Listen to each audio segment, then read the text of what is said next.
یوم عاشورہ کا روزہ رکھنا۔ عاشورہ کہا جاتا ہے 10 محرم الحرام کو۔ 10 محرم الحرام یہ عاشورہ کا دن ہے۔ اس دن جو آدمی روزہ رکھے گا تو رسول اللہ صلی اللہ علیہ وسلم نے ارشاد فرمایا کہ اللہ رب العزت اس کے 1 سال گزشتہ کے گناہ معاف فرما دیں گے۔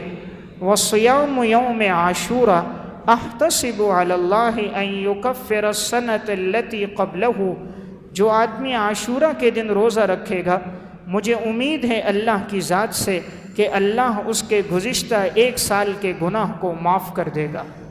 تو گویا عاشورہ کے دن روزہ رکھنا بڑی فضیلت والا عمل ہے، تو 10 محرم الحرام کو روزہ رکھا جائے۔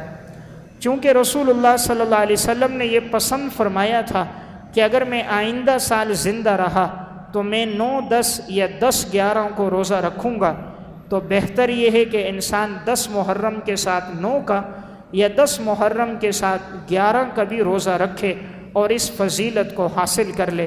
تو عمل بڑا مختصر ہے اور فضیلت بہت زیادہ ہے۔